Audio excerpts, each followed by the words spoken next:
Good afternoon. It's Lee Matthews coming to you live from Full Circle Books, 7 past 5 o'clock. And we've got beautiful 86 degrees. We're having an autograph party here. JDwyer is joining me. He's the new author of the new book, Shortgrass. And introduce our guest of honor for this next couple of minutes. This is a true Oklahoma celebrity and hero, Major General Stanley Newman. And Lee, all he did to start his career was fly 57 missions in a P-51 Mustang in the European Air War. Your new book deals with World War II and the Dust Bowl, but general characters like yourself. Do you remember that first time that you knew you were going to war? Oh, yes, indeed I do.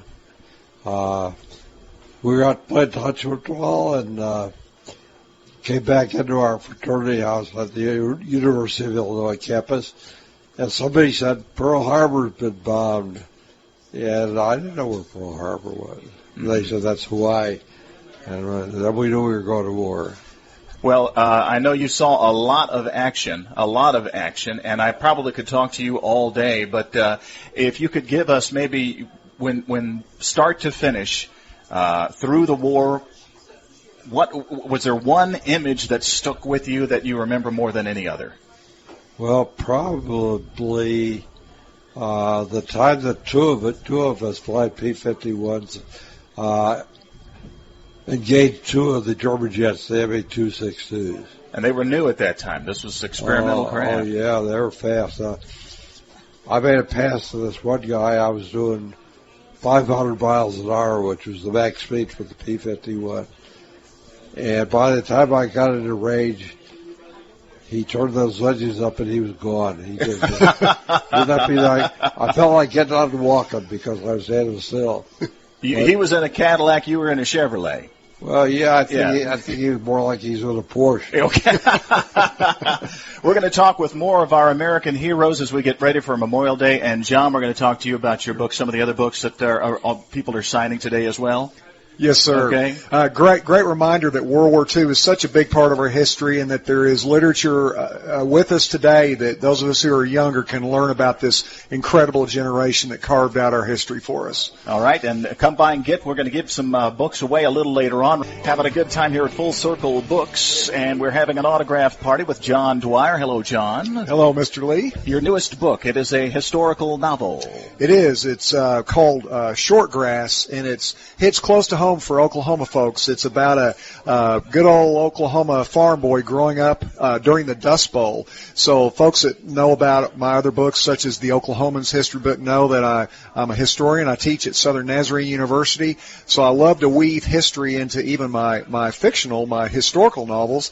And this young man is growing up in the Dust Bowl. He's a Mennonite, so he is a pacifist, but unfortunately he has great athletic ability, becomes a football star at the University of Oklahoma on their first great team, a natural aviator, accomplished, and then the Japanese bomb Pearl Harbor. So he's left with a great dilemma of decision on what to do at that point. Not unlike the general who's with us, who flew several missions. How many so far? Well, 57 in Europe. Yeah. Now, following the war, did you stay in aviation at all? Oh, yeah, I did. I got out right after the war ended and went back to finish up my 2 years as an aeronautical engineer at the University of Illinois. But I stayed in the reserves and flew until the Korean War came along. Mm-hmm. And we got called up for that, and it's been there ever since. I got retired in 1983. Wow. 40 years. Fantastic. Lee, I think you and the General were talking earlier. He had quite an interesting final day of World War II. Yeah, it really was. Two of us were out on a reconnaissance mission to see what was going on behind the German lines. And we got bounced by two German FW-190 fighters. And it broke up into two separate little engagements. And we knew the war was over because they briefed us the night before. Well, I guess these guys wanted to fight to the end, but I didn't want to kill them, and we got down pretty low, and I was able to get in a position where I could shoot a few rounds over his cockpit, and he bellied the airplane in, and I came on around and to see how they were doing. He was out of the airplane. He's shaking his fist at me, and I'm not sure, but I think he might have said I was number one. Okay, that was, yeah. Nine American, huh? Yeah. Well, General, I know you've got a graduation ceremony to attend tonight. So my great-granddaughter. All right, we want to wish, what's her name? Her name is Melissa. Melissa. Okay, well, Melissa, and she's graduating from? You know what? Okay. Wearing these black hats does something to your memory. That's all right. In fact, it wasn't Melissa at all. It was Gracie. Gracie, okay. Gracie and Melissa, either one will understand. Oh, yeah. Okay? Oh, yeah. Okay. Thanks a lot. Thank you for making time with us this afternoon. My pleasure. All righty. We're at Full Circle Books on News Radio 1000 KTOK. And, John, you have some of your other books here as well. And tell us about some of the other authors who are signing books as well. Sure. There's some a great round table. I think we're going to actually have that next hour of folks that are writing contemporaneously World War II fiction. Dusty Richards, a 3-time Spur Award winner, Western Writers of America. Cecilia Wilson has a great new World War II book out that's based in Germany called Back to Bremen. So there's, if anybody out there listening is intrigued by that era, by the greatest generation, by what their challenges were, today's the day, come to Full Circle and you can literally read all about it. Going to give away some copies of your book. In fact, right now, you can't already be here, unfortunately, but if you're driving and you want to stop off here at 50 Penn Place, otherwise known as the Matthews Office Building, tell us how many missions now, how many missions did the General fly? All right, we got a free book for you. Shortgrass, it'll be autographed by John JDwyer, who's here, among all the other authors. We also have some of the other members of America's Greatest Generation, because we're getting ready for a Memorial Day that can't be beat. Our next guest coming up in just a minute. We'll have to do traffic and weather, but let's tease folks a little bit about who's coming up. Sure. Well, this is a guy that, those of you that are familiar with Ploiești, the great Romanian oil fields, some of the most brutal aerial missions in history. This guy flew on. All he did was serve as a tail gunner on a B-24 Liberator, and he'll tell you the stories, but one of them that amazed me the most was when an ME-109 shot out the entire back plexiglass of his plane. He had to fly home with a little natural air conditioning. It was at 25,000 feet. Ride. Yeah. All right, that story coming up on News Radio 1000 KTOK. Lee Matthews taking the drive on the road today. We are live in Full Circle Books here at News Radio 1000 KTOK. Starting Memorial Day a bit early. I know a lot of people taking Friday off, and we're doing it with a book signing party. John JDwyer's book, Shortgrass. We've also got some of the other Oklahoma authors, like Dusty Richards. He's here signing copies of his book as well, and other authors as well. We're getting ready for a Memorial Day, so since a lot of these books deal with some of the greatest generation, we wanted to talk to some of the greatest generation, one of whom is Bill Williams, who's here. Bob Williams, I apologize. You are a World War II vet. You were a tail gunner in a B-24. That's correct. So you know what the whole 9 yards is all about? Yes, or 10 yards. It was 10 yards? Okay. It was 10. Was it not 10 yards of ordnance that you had in the 40 caliber, or? No, they were 50 caliber machine guns. They were 50? Okay. 2 of my very own in a tail turret of a B-24 bomber. And of those 10 yards, about how many rounds was that? Oh, we had hundreds of rounds that come back through metal tracks. Yeah. So that probably a couple of thousand. Okay. Did you worry as a tail gunner about running out? Did you have to temper your No. Okay. Did not. Yeah. Just let it rip. Let it rip. Now, for someone like me who has only been in the B-24s when they're at air shows, it looked to me like you had to be kind of a small guy to get back there. Well, I weighed about 175, and okay, I couldn't close the bomb, my turret doors. I was too big for it. I wonder, you were too long, because yes. your feet would hang out. And see, I wondered about that, because I'm 6 foot and 206 pounds, and I had a hard time walking through that airplane. And I thought to myself, they didn't build these for large men. No, they did not. Yeah. And I flipped the coin and became a tail gunner, and the fellow I flipped the coin with a little bitty gun, he became the nose gunner. Oh, of course. He had all the room in the world. Yeah.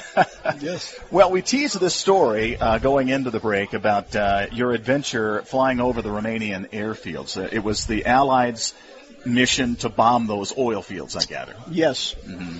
But even more than that for myself.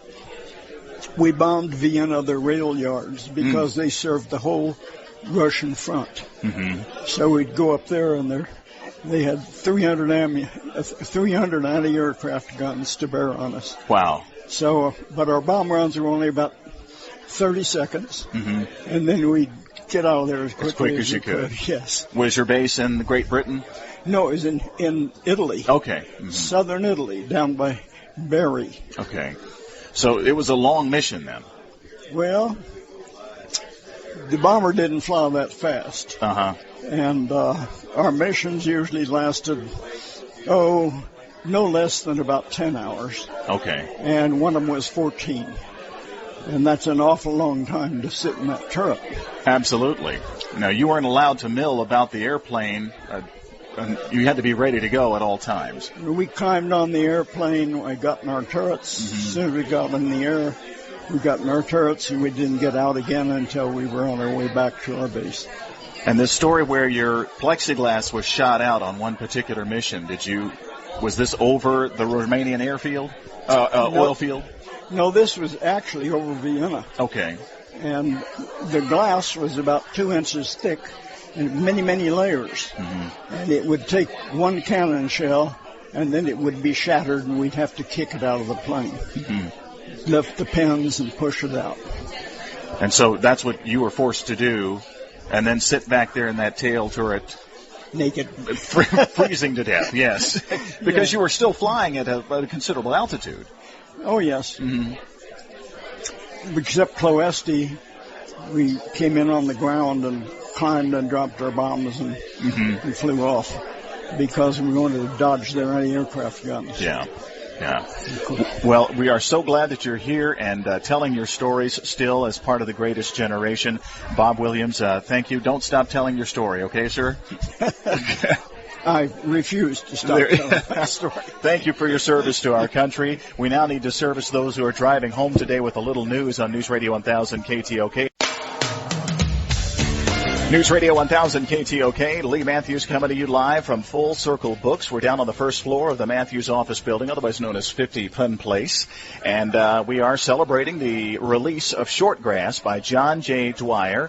Other books by other Oklahoma authors are also here with a signing party. So come on in on your way home. We've got bites to eat, and we're also celebrating some of the greatest generation who are here, one of which is Virgil Kinnison on News Radio 1000 KTOK. Good afternoon, Virgil, and thank you. Now, you were telling me you had the distinct honor of being the youngest pilot in World War II.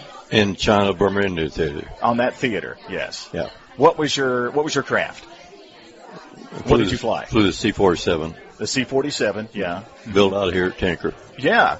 Now, what got you? You're a native of Oklahoma City. What got you to be the youngest pilot? Just by accident. I was in high school in 1943 at Central High, and graduation was in May. And they came to the high school and offered any senior that wanted to take the qualification test, come on in. So anyway, I took it and qualified. They said you could go in.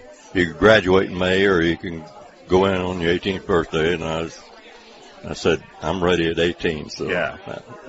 Did you know you were going into the Air Corps right away? Yeah. Okay. Because I know that. I gathered that there was.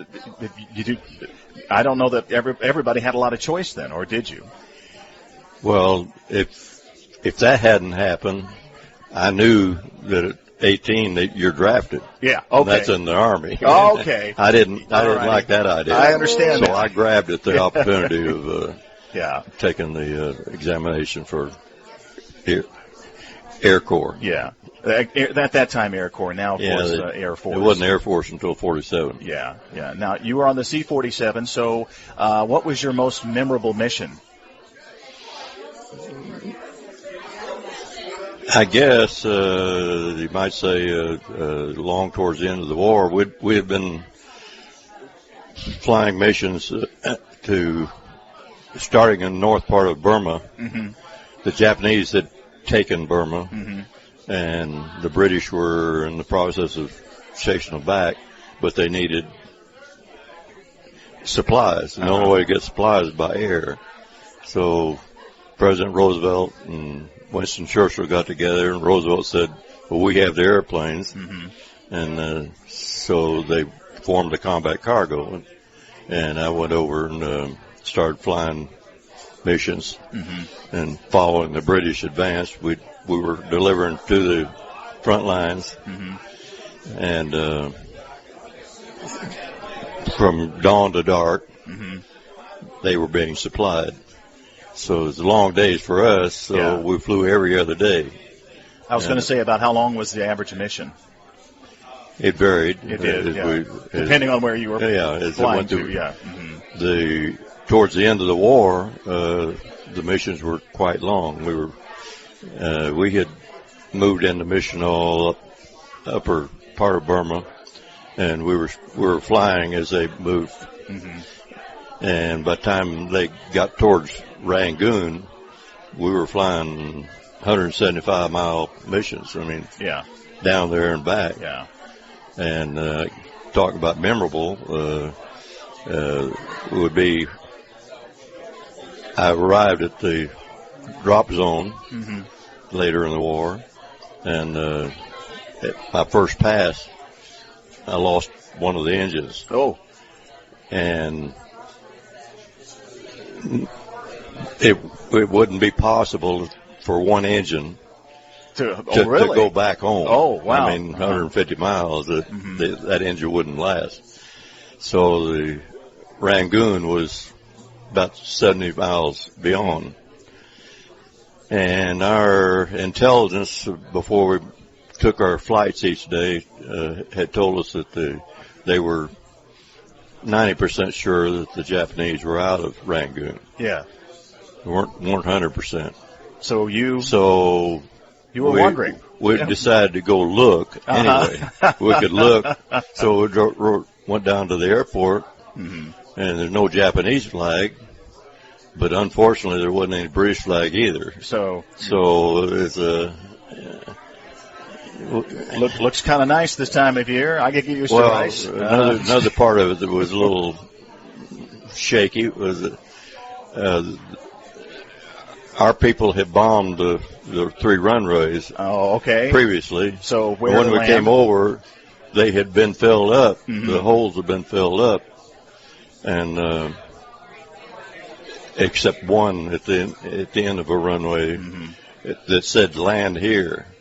Well, the Japanese were known for come on in. But we decided to like you had a choice. Our intelligence had said the odds were they were gone. So we gambled a little bit and landed. Have you seen remember the people in Bataan? Oh, yeah. The Death March? Yeah. We got a replay. Okay. When we landed, that's what came out of They were there. Okay. They came out of the airport and met us, and they were in bad shape. Well, I was about to say, flying in that country must have been challenging because it was so much jungle. Well, not really. I mean, most of the country is plains in the middle of the country. Okay. There were some mountain areas, but in general, we didn't deal with mountains.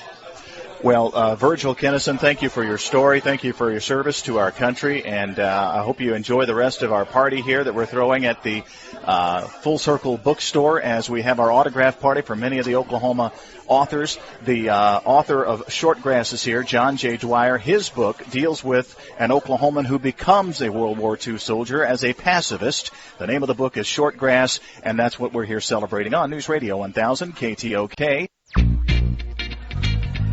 Shortgrass is the name of the book. It's by John JDwyer. We're here at the Full Circle Bookstore first floor of the Matthews office building on News Radio 1000 KTOK. I'm Lee Matthews with The Drive as we get you ready for Memorial Day weekend. The book is out. It was released today, and we're having an autograph party. Also talking with some of the greatest generation as we get ready for this Memorial Day holiday on News Radio 1000 KTOK. 840-1000 star 1000 if you want to join in the conversation like Jim. Hi, you're on with Lee Matthews.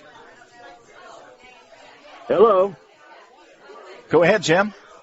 Okay, Lee. Lee, I've got a story about my uncle. His last name was Palm. That's my name, P-A-L-M, and might have been Uncle Dudley, but it was one of my uncles that lived down in Texas, and I never did meet him, and he actually led the raid on Ploesti. And I saw a Roger Mudd thing on TV many years ago, and I've never been able to find it, but you know how they would have things about the Second World War. And so the basic story is this. My uncle was in charge, let's call it one of the squadrons that was going to go on the raid, and then he was the high-ranking squadron leader among the another squadron that was going to go. This was such an important raid that the base commander was going to go ahead and lead it. And so when they started off, the base commander was in charge. But after they left, he developed engine trouble, so he had to turn around and go back. And so it came to my uncle. And I'll kind of tell it the way Roger Mudd did. He said that Palm's ship they had a new navigator because his navigator had been killed. And the navigator that was on this raid it was the first time he'd ever navigated in the air. So he was a new commodity when things started out. And he talked about how Palm was going along and got to a certain place on the journey and came to a particular landmark and made a turn at that landmark as they were supposed to. And, of course, they were flying real low because there was going to be a low-level raid.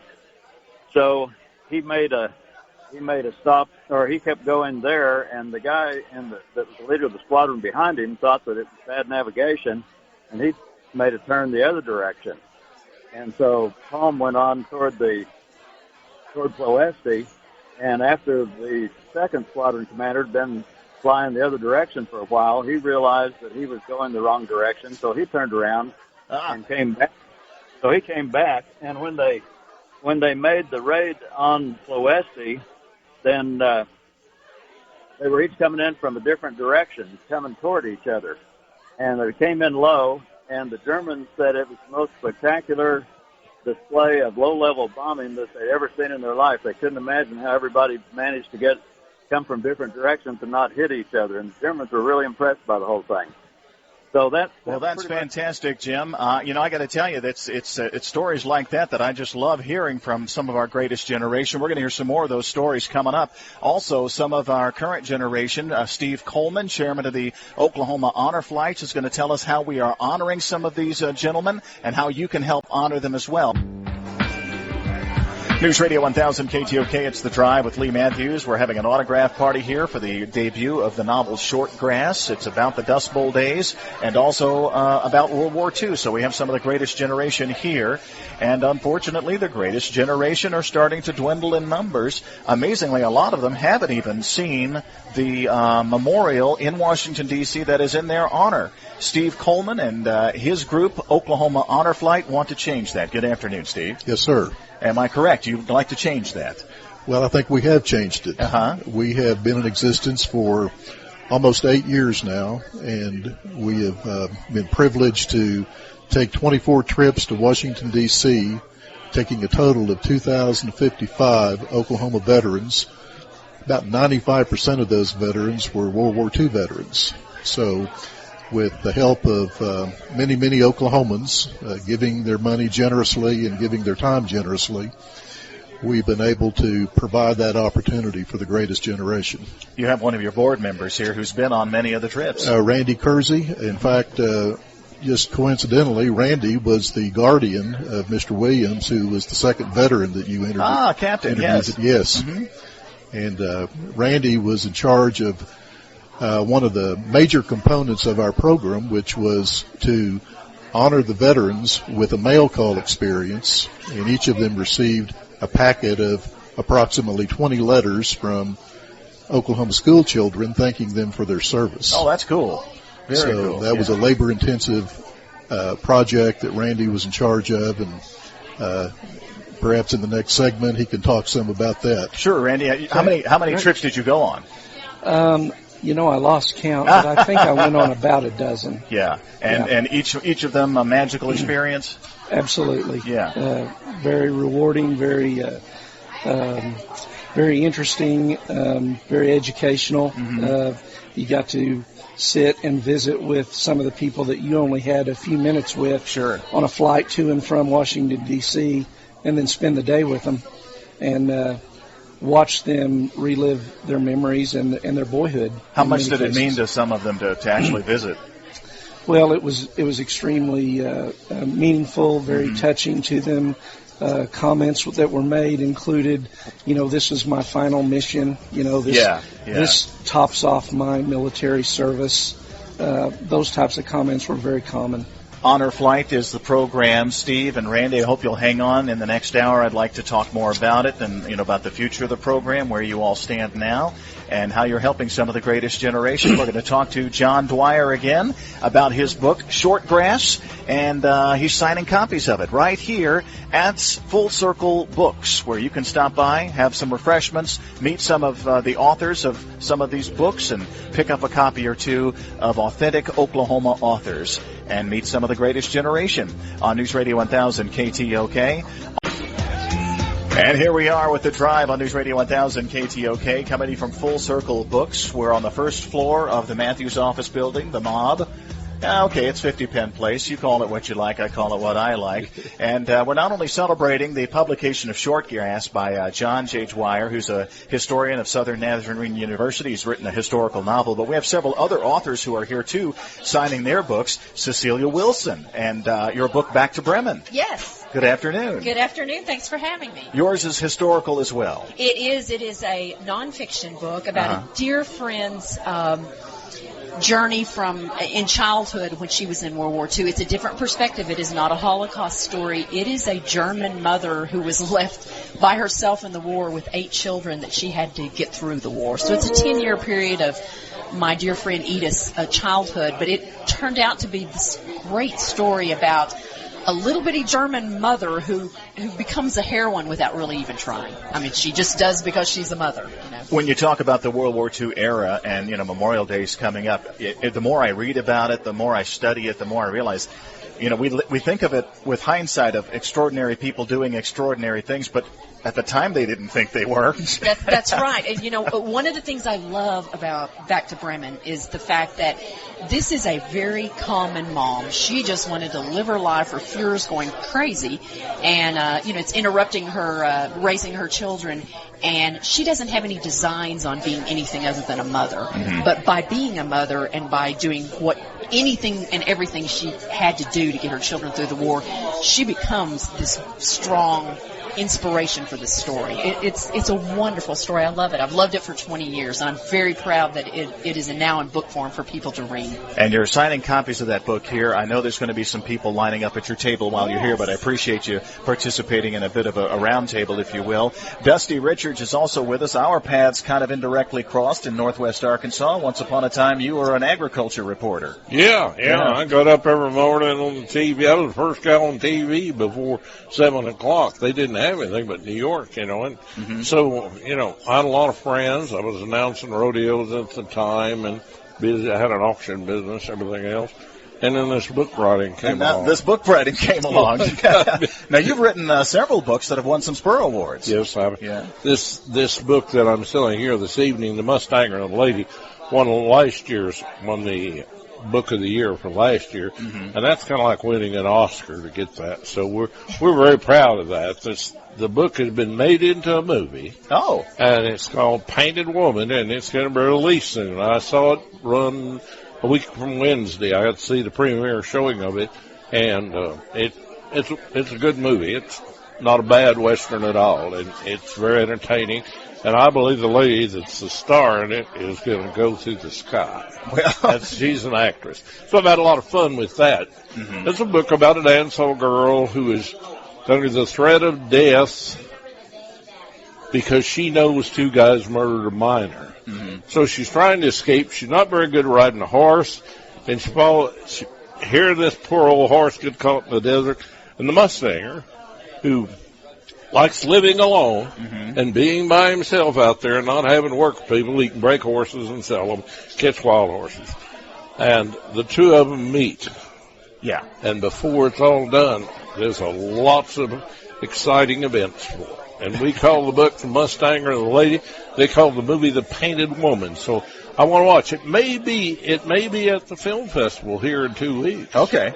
So there's a chance they're trying to get it in. They got it in one, so they'll look at it. We'll keep an eye out for that. Yes. Because that's always a big event here in Oklahoma City. And all of these books are put together by a publisher, and Casey Cowan is with us. Hi, Casey. Hi. Thanks for having me. Your publisher is? Ogma Creative Media. And you're based out of Fayetteville, Arkansas? Bentonville, actually. Bentonville, okay. It's all one city. It is. It is, and it won't be long before it'll all be one city with Oklahoma City, probably. With that thing that brings our communities together, well, it's not a turnpike all the way, but most of the time. Anyway, Highway 412. Yeah, 412. pretty well is. Yeah. But Casey, the importance of this era to your publishing house, this World War II era and immediately post-World War II.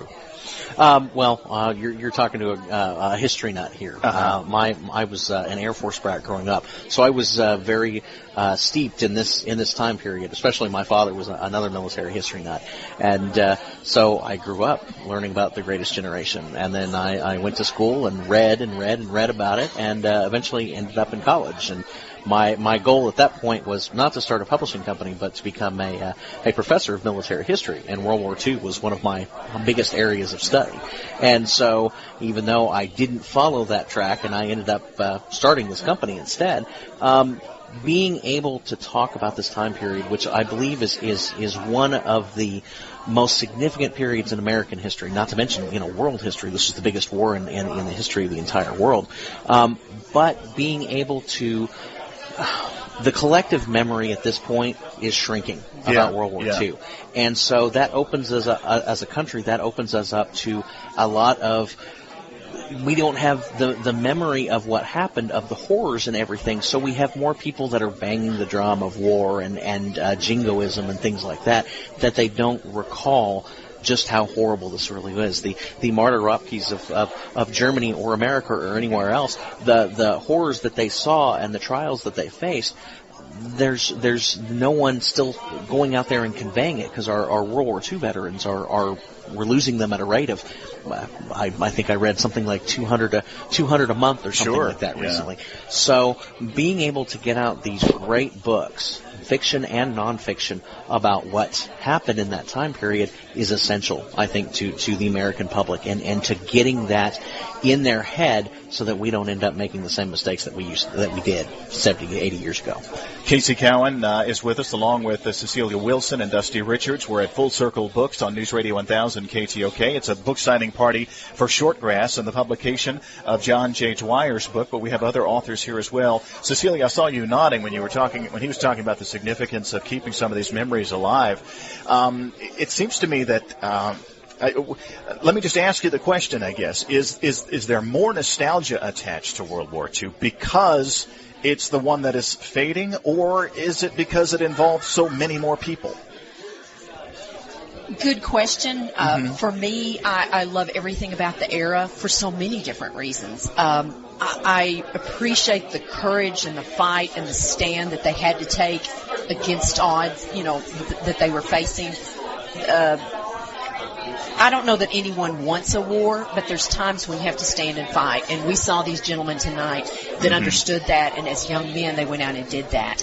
My book is this different perspective, and I have matter of fact, I'm very honored to have the child whose voice I tell my story about is here with us tonight, Edith. She's 81. She was a German resident. She wound up marrying a man from the United States Air Force in the 50s. But we need to be reminded of those things, and we need to hear their voices. And there's millions of stories out there. So I'm honored to be able to tell one from a different perspective.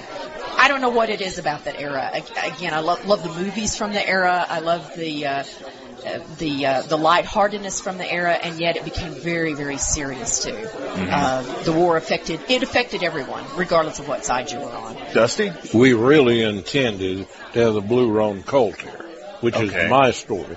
And it's about a man who, out of 250 men in his company, 15 of them survived the Battle of the Bulge. Oh, goodness. And he came back to the United States.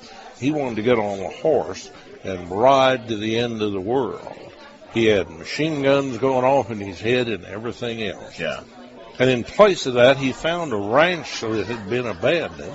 And this all came from a real-life story that I turned into a fiction book. And, fiction has to move. And sure. People's lives are not always that interesting to involve. So we wrote this book and based it on the things that happened and could have happened. And put that together, and I think we'd hope to have it here. It's called Blue Roan Colt. Blue Roan Colt. As in the pistol? No. Okay. As in the horse. Okay. It's a Blue Roan Colt. Oh, a Blue Roan Colt. I'm okay. Yes, you're all right. Yeah. We live with 6 guns in the West. Yes. This is the case of a horse, and it's tied around a man who had a very expensive Palomino mare and a Blue Roan Colt that she had that was running loose, and all these guys are chasing it. And my man thinks it's because they don't know what they're doing. They're just on a horse chasing it, and they're running Sam Hill out of it. And he wants to catch it and get it out of that. And that's in the background for a story who a man who actually was one of the 15 men who survived that battle. And that's I think that people come home from war, Yeah. Well, that's what I wanted to move on. The response of it comes, I think, probably 2 of the nicest emails I get. And I put my email in every book because I want to hear what people say. 2 fellows that were captains in the Army, don't think they even knew each other, sent me a thing that said, "You got me through 2 tours of Afghanistan." Wow. Thank you. Keep writing books. Now, 2 different fellows within about 6 months wrote me that.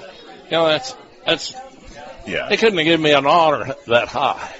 Casey, I know you're not an expert on post-war psychology, but a little of what he was touching on, what Dusty was touching on, is what I wanted to ask next.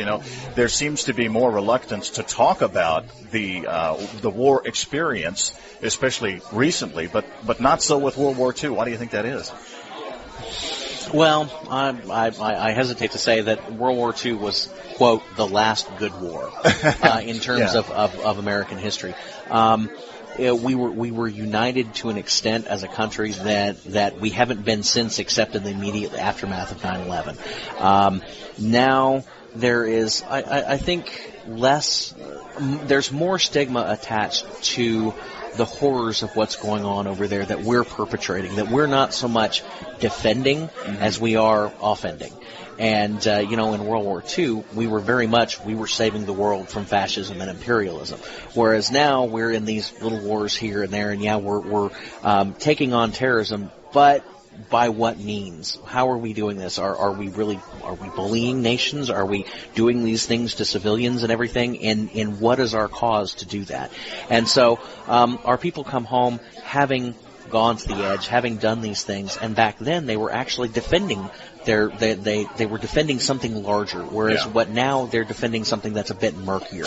And I think that really plays into the psychology of coming home and dealing with PTSD from some of those things. And I think one of the things about World War II that also resonates with people, I think there was this clear line between good and evil. Yeah. And I think it was so simple and so out there that was easy to stand up and say, this is the side I'm going to be on.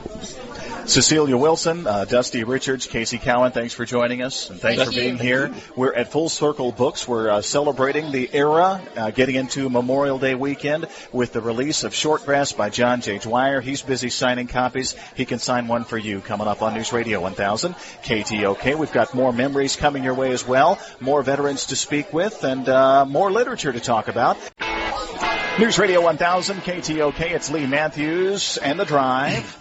We are live at Full Circle Books, where we're having a signing party for the publication of Shortgrass, a novel by John JDwyer. It is a World War II Dust Bowl era novel that John has written. He is a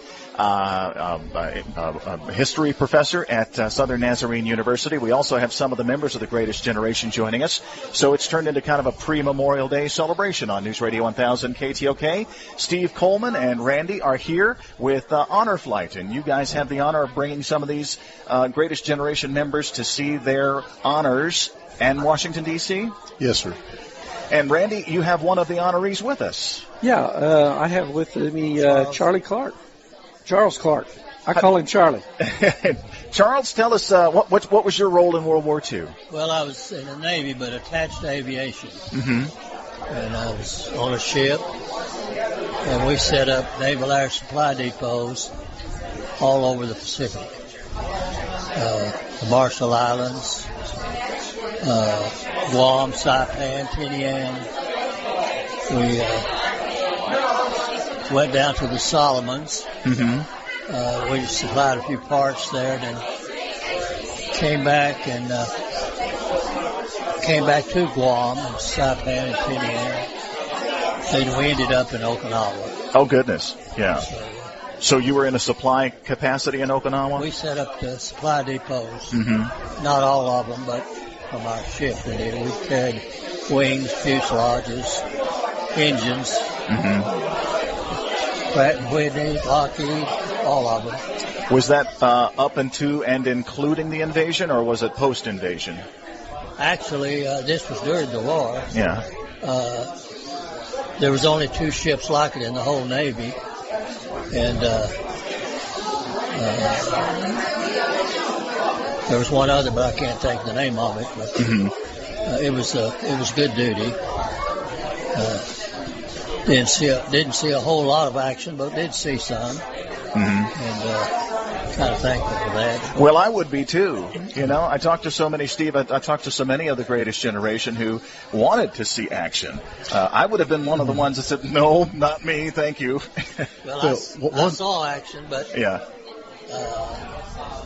not a whole lot. Okay. Guam, Saipan, Tinian, and you're still here, so. Okinawa. Yeah. One interesting part of his service is that the log of his ship indicates that they were in Okinawa, coincidental with the Battle of Hacksaw Ridge that there was a recent movie about. Yeah. So you connect the dots, and we think that it was his ship that was providing the supplies for the. It must have been in some capacity. Right, sure. Yeah. Must have connected been. with that battle. Yes. Well, Steve, Honor Flight is an honorable organization. You mentioned earlier that you're almost at the end of your mission. You've almost brought everyone to see the memorials there in Washington, D.C. Every World War II veteran who applied to go got a chance to go. Mm-hmm. So, and our focus was World War II. Now, we did take a few of the veterans who fought in the Korean War and even a few who fought in the Vietnam War, but the focus of our group was World War II. Mm-hmm. Most of our board members, our fathers were veterans of World War II, part of the Greatest Generation. So, again, that was our focus, and that was the focus of the Honor Flight Network, which was the national organization that got this program started in 2005. Oklahoma was one of 131 hubs nationwide. And so the program throughout the country has pretty much died down because this generation has aged out. Yeah. Or they've already gone and seen what it is you had to offer. Will you be refocusing the goal? We have refocused in an interesting way for a brief period of time. One of the interesting twists of our journey here was that there was a group that wanted to produce a documentary about Oklahoma Honor Flights, and that group is called Lampstand Media. They're located downtown on Film Row. And so the documentary called A Journey to Honor will be part of the Dead Center Festival, Film Festival, next month downtown Oklahoma City. and it'll be shown twice on, I think, the 11th and 12th of June. And then 2 days later, the film will be shown at Rose State College in conjunction with a Flag Day celebration that the city of Midwest City is putting on. So the Hudeberg Center at Rose State College, with any of your listeners who may be interested in seeing the documentary, coincidental with continuing to honoring these veterans, that would be their opportunity to do so. Okay, I hope that I can have you back on my program as we get closer to that release date. Sure. And we'll tell more people about it. Also put some links up on the KTOK webpage. Thank you, sir. Yes. Thank you, and thank you for your service to our country, sir. You're welcome. And thank you for coming and joining us this afternoon. Let's update you on the news now on News Radio 1000 KTOK. News Radio 1000 KTOK. It's Lee Matthews and The Drive. We are here live at Full Circle Books. And the occasion is a signing party not only for authors Cecilia Wilson and Dusty Richards, but also our main honoree, John JDwyer, who's composed a novel, a historical novel called Shortgrass. John, you've been busy signing books.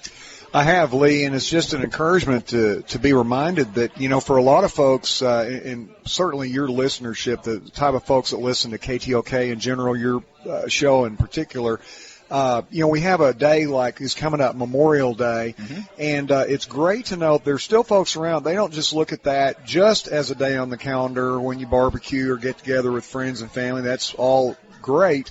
But that there are actually events in our state and nation's history that landed that day on the calendar. And it, just as exciting, there's people actually walking around amongst us that made that history. And I know you've been interviewing them here today, that these guys are still around walking amongst us and sharp and have these incredible stories to share and that hopefully we won't lose. When you and you've written already some history books, and you've been a professor of history for a long time, are you amazed at people's lack of understanding of how linear history is?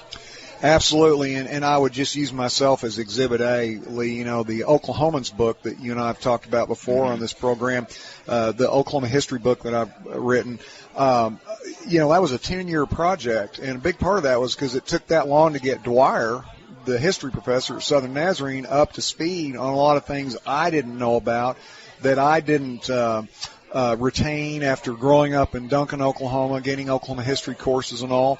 So there is so much history that is compelling and inspiring that we have missed. And I think that's what I'm about, is to tell in an exciting way that draws the reader in, not just a story, but, hey, a story about a particular something that like you're saying, that the past of this state. Well, what happened? What was it like here 50, 70 years ago? I see these pictures in my picture album of grandparents or great-grandparents, but that's all I know. What'd they do? Well, you've been interviewing these guys today that we might pass in the doctor's office, and you don't realize that guy was flying in a B-24 as a tail gunner, 25,000 feet up in the air, as Captain Bob Williams was. An ME-109 fighter plane comes in and blows out the entire tail section, and he flies back to England at 25,000 feet with the Arctic air blowing in on him. Yeah. Fascinating stuff. In my own history, I have a great uncle who fought in World War I, came home only to find that the Spanish flu that he had survived in World War I was being infected in his family when his mother and his father both died of it. So not only did he live there, and this is what I understood about Uncle John. Yes. He was that weird uncle. Well, there was a reason he was weird. He probably had PTSD and a lot of guilt because he felt like he brought home the bacteria that killed his parents. So, I mean, there's all kinds of stories like that as well. Well, you're right, and we talk about our history, in particular Oklahoma history. That the generations that went through that, in particular this group. Our book Shortgrass, this new historical novel I've written, it's about a fictional Western Oklahoma farm boy, and he's growing up. He's a likable young fella. He's a great natural athlete. plays on the first great football team ever at the University of Oklahoma with Waddy Young. Some of your listeners know that Waddy Young was a real character. Can I get you to hold it right there? Absolutely. Because I got to do traffic and weather together, but I also wanted to talk more about the reason we're here, and that is the publication, which is out today. News Radio 1000 KTOK, Lee Matthews live at Full Circle Books. It's been a bit of a party. You know, a lot of people taking Friday off, and I envy you if you are. But so we're kind of starting the celebration a little early with a book signing party for Shortgrass by John JDwyer. The author and historian is with me now. You are about to tell us a little bit about the plot of your historical novel, so it is fiction, Shortgrass. Sure, Lee, and it is, Shortgrass is the story of a fictional character, Western Oklahoma farm boy, growing up during the Dust Bowl. So as I was saying, you know, being a longtime history prof at Southern Nazarene University, I can't write drama and fiction without tying history in there in a very thick fashion because I just love it, and there's so much interesting stuff that frankly most of us don't know, including myself. And so in this story, what we see is a fellow growing up that is a Mennonite. So he's from a church family that's pacifist, non-resistant type beliefs, but yet he has this great natural athletic ability that leads him into scholarship at the University of Oklahoma, what wound up being the first great Oklahoma football team. And we have fictional and non-fictional wrapped together in this to push our story forward. He winds up on the team with the great Waddy Young, and I'm sure some of your listeners know that was the first consensus All-American football player at OU. I saw when he got inducted in the College Football Hall of Fame back in the mid-'80s, he was a pro football star. And then he, as World War II neared, Waddy Young laid down that career and volunteered to ultimately become a bomber pilot in Europe. And then he finished his tour of missions and volunteered to become a commander in the first squadron of B-29 super fortresses in the Pacific, which, as you know, ended the war. You know, they dropped the atomic bombs. Well, our fictional character, Lance Roark, gets tied in together with this Waddy Young. So what our readers are going to see is what it was like in Oklahoma in the 1930s, living on a farm when the chinch bugs and the boll weevils and the droughts and the black blizzards and all made life so difficult that, you know, over 100,000 Oklahomans left for California and other places because they just could not make a living on the land anymore. But also that many stayed here and sucked it up and toughed it out, and what it was like for those people. And then right about the time that the Dust Bowl is finally finishing, not because of New Deal economic policies, which after nearly a decade were unable to solve the problems, but because it started raining again, mainly. So that gave a little bit of a break, but then you have World War II coming, and you have these kids, this young generation of teenagers, college-age kids that have soldiered through the Dust Bowl and the worst depression in American history in the Japanese bomb Pearl Harbor. And now all of a sudden you have the greatest conflagration in world history wrapped around the shoulders of this same young generation. So that's the characters you're going to read about in Shortgrass is Lance Roark, who's fictional, Waddy Young, who's real. And then we've got female characters, but the point is that you're going to see it through the eyes of these young people that had to lay down what young people normally do, fun and frivolity, and go off and fight against some of the greatest military machines in world history. And we take the book covers up through Pearl Harbor through the first year of the war, and then that's going to set the stage for Mustang, which is the sequel that will be out Memorial Day next year that covers the entirety of the European Air War in the cockpit. You're going to be flying in a B-17 and a P-51 Mustang cockpit and seeing it up close and personal. First person to come in, by the way, and you can't already be here, but the first person to come into Full Circle Books and just give me the year that the Japanese bombed Pearl Harbor. We got a free copy of Shortgrass for you, autographed by John JDwyer. And, John, what is the significance of of Shortgrass, or is that something that is to be revealed in the plot? Well, I don't think it'd be too much of a spoiler. It's kind of on the cover, too, but this is young man's growing up out around Duncan, Oklahoma, southwest Oklahoma, which is where I grew up, so I'm familiar with the territory. And they call that the shortgrass country down there, western Oklahoma, southwest, northwest Oklahoma, because there's really not enough rain to get the roots running deep enough to have tall grass or forests and that sort of thing. So, of course, there's some figurative meaning to it. It's dry, dusty, barren, and, he spends a long time wanting to get out of there. But as readers will see by the end of the second book, be careful what you wish for. You may wind up looking back and saying, man, that wasn't as bad as I thought it was. John JDwyer, author and historian. Shortgrass is the name of the book. We're signing copies here at Full Circle Books, first floor of 50 Penn Place, otherwise known as the Matthews Office Building, the Mob. And I wanted to ask you more significance about Memorial Day because we're about to launch that most summer of summers weekend, but there's more to it than that.